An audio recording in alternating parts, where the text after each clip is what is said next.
Bismillahirrahmanirrahim. Masuk. Begitu dibukakan pintu kubur Rasulullah, kita masuk. Yang pertama itu dindingnya hijau. Dibuka dinding hijau, kuning. Buka dinding kuning, putih. Buka dinding putih, nisan Rasulullah. Begitu kita sampai ke nisan Rasulullah, Rasulullah begini. Lihat Zaini datang begini nih. Kuburnya bergerak. Keluarlah beliau. Kita cium, kita peluk. Assalamualaikum warahmatullahi ta'ala wabarakatuh.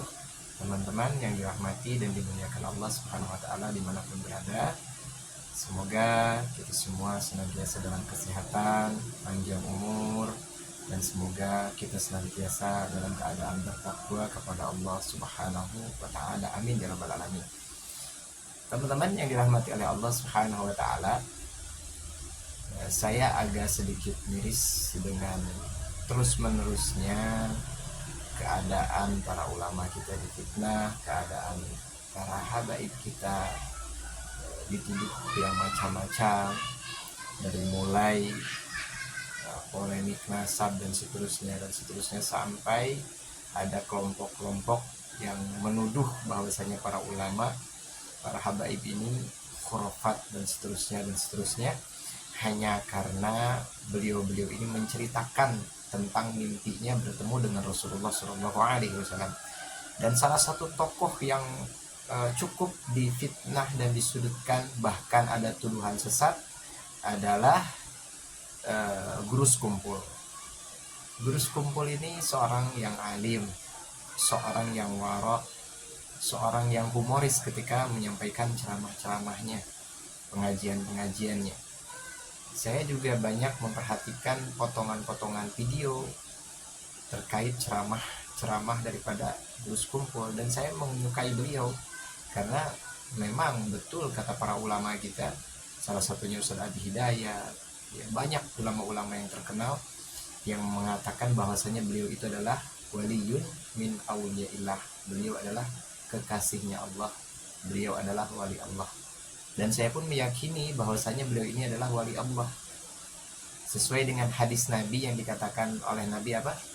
Dari Anas, ini hadisnya ya, diriwayatkan oleh Anas, bahwasanya kata Rasulullah SAW, man ra'ani fil manam faqad ra'ani, barang siapa yang melihatku di dalam mimpinya, maka dia sungguh telah melihatku. Ini hadis sahih ya.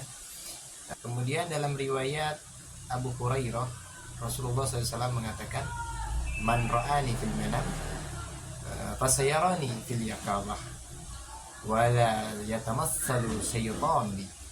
Itu kata Rasulullah SAW. Barang siapa yang melihatku, yakni melihat Nabi Muhammad SAW dalam mimpinya, maka dia akan melihatku secara terjaga, maksudnya secara sadar gitu ya, secara langsung. Kemudian kata Rasulullah SAW, dan setan itu tidak dapat menyerupaiku. Gak ada yang bisa menyerupai Rasulullah SAW. Ya. Dalil-dalil yang saya sampaikan adalah hadis sahih, bukan hadis buat-buatan, bukan hadis tiru-tiruan gitu. Jadi teman-teman yang dirahmati oleh Allah Subhanahu wa ta'ala, saya katakan kepada kalian, wahai saudaraku yang masih membenci ulama dan para wali Allah Subhanahu wa ta'ala, sekuat apapun kalian memfitnah mereka, justru mereka akan lebih mulia, justru mereka akan lebih agung. Dan tentunya Allah tidak akan membiarkan kalian menghinakan para ulama, gak akan. Allah akan kirimkan hati-hati yang bertakwa untuk mendukung mereka. Allah akan kirimkan para pecinta sejati yang akan tetap setia bersama mereka. Kenapa? Karena saya yakin dan kami yakin, mungkin semua pecinta yakin, kami akan terus bersama beliau sampai jannah, sampai surga. Sebab apa?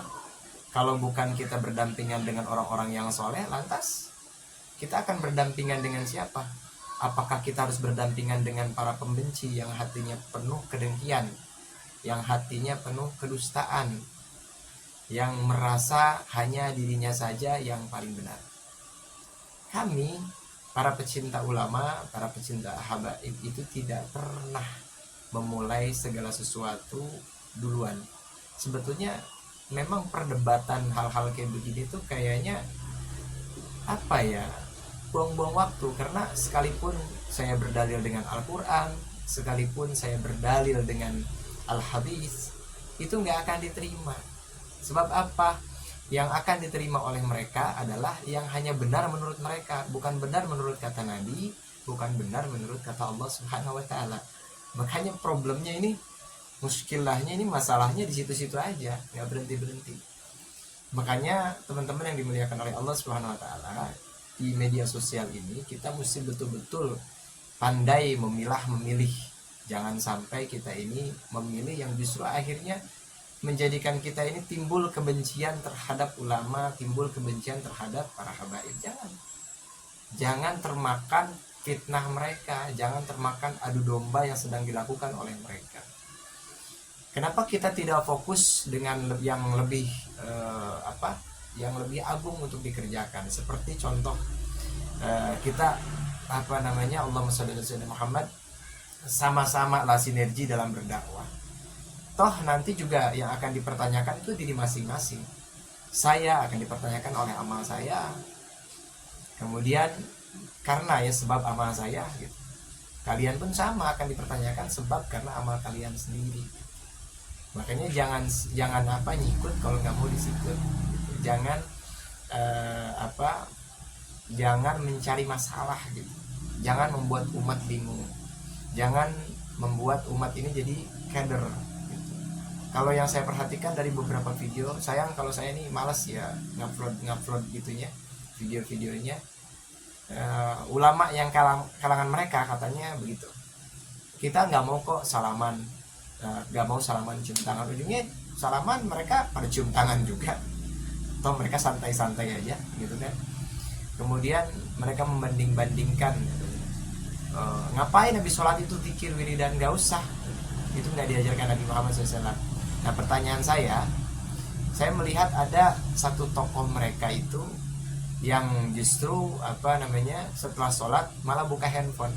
Jadi lebih afdol handphone daripada zikir. Lebih afdol itu menurut antum. Handphone ini justru alat yang bisa membuat kita banyaknya ya, alat yang membuat kita justru lebih jauh dari Allah. Handphone. Sedangkan zikir justru mendekatkan kita kepada Allah Subhanahu wa taala. La ilaha illallah Muhammad Rasulullah. Kita mengingat Allah Subhanahu wa taala. Kita mengingat Nabi Muhammad SAW setelah kita sholat. Gak jadi masalah. Nah, justru ini handphone apa maksudnya buka handphone? Ya, husnudonnya mungkin husnudonnya saya buka handphone itu bukan lihat chat. Husnudonnya saya bukan lihat masalah dunia atau bisnisnya. Husnudonnya saya mungkin beliau habis selesai sholat kemudian baca Al-Quran mungkin ya. Cuman tetap aja kan, istilahnya namanya handphone, kita taunya digunain orang lebih banyak apa sih? Paling buka chat, ya buka SMS, buka WA daripada buka Al-Quran atau buka wirid-wirid di dalam HP tersebut, gitu ya. Baik teman-teman yang dirahmati oleh Allah Subhanahu Wa Taala, mungkin itu saja penguatan dari saya. Kami tetap mencintai ulama, kami tetap mencintai para habaib, apapun itu fitnah yang dilakukan oleh beliau-beliau deh ya. Yang katanya si paling soleh, si paling rapih gitu ya. Yang kata beliau itu fitnah-fitnahnya luar biasa kepada ulama-ulama kami tegaskan dan kami katakan bagaimanapun beliau-beliau ini kami akan berhusnudzon dan kami akan tetap mencintai beliau. Terutama ya terus kumpul yang paling sering di fitnah dikatakan khurafat. Kemudian Habib Umar bin Hafidh bin Syu'bah Al-Misani, kami tetap mencintai beliau dan kami akan tetap setia kepada beliau semua karena kami yakin beliau insyaallah keilmuannya, sanad keilmuannya sampai kepada Rasulullah SAW. Nah yang justru harus dipertanyakan, kalian itu sanad gurunya kemana? Karena stuck di situ-situ aja. Kesimpulannya teman-teman yang dirahmati oleh Allah Subhanahu Wa Taala, muslimin muslimah dimanapun berada, ingat belajar pakai guru. Tanyakan kepada guru yang mengajarnya itu, siapa guru kamu gurunya dari mana, pesantrennya dari mana. Karena banyak yang keluaran-keluaran Madinah, keluaran-keluaran Mekah. Jadi ibu-ibu, bapak-bapak harus paham di sana itu ya nggak semuanya sama kayak kita mazhab Syafi'i. Ya, jadi kalau misalkan disatu-satuin berantakan akhirnya. Gitu. Sedangkan kita ini kan mazhabnya Syafi'i. Ya, kita ikutin saja sudahlah ulama-ulama kita yang ada di Indonesia. Ya. Bagaimana sih beliau-beliau semua? Sekiranya kalau ada ajaran-ajaran yang melenceng tuh dari ajaran sesepuh-sesepuh kita, tidak sesuai dengan ajaran sesepuh-sesepuh kita, nggak doyan tahlil, nggak doyan maulidan, nggak doyan zikiran ketika selesai sholat, jangan diikuti ya, jangan diikuti. Udah, kita balik lagi ke ulama-ulama kita yang dulu, Mbah Hasyim Asy'ari ya. Kemudian juga ada dari Madura, Bangkalan, Kiai Khalil, dan seterusnya banyak para ulama di Indonesia ini banyak ya, dari kalangan habaibnya, dari kalangan para kiainya, para ustadznya banyak. Cukup kita ikuti itu saja, yang lain-lain kita abaikan, biarkan seperti angin ya, seperti debu yang dilempar angin gitu, nggak ada, udah ada, nggak usah didengarkan. Mereka mau ngadu domba begitu begini, mereka mau ngadu domba seperti apapun, nggak usah didengarkan. Yang penting kita fokus tetap istiqomah ya, mencintai ulama kita, mencintai para habaib kita ya. Nggak ada seorang guru itu yang sempurna, nggak ada. Mau siapapun orang alimnya, nggak ada yang sempurna, tetap mereka manusia biasa. Mereka bukan Nabi Muhammad, mereka bukan malaikat ya. Stop hujat para ulama, stop hujat para habaib, kemudian stop juga membiarkan adu domba ini terus-menerus dilakukan oleh oknum-oknum yang tidak bertanggung jawab, oleh orang-orang yang memang menginginkan persaudaraan di antara umat Islam ini hancur berantakan ya. Tetap tersenyum dan tetap bahagia. Walafu minkum. Assalamualaikum warahmatullahi wabarakatuh. Sampai ketemu lagi di lain waktu.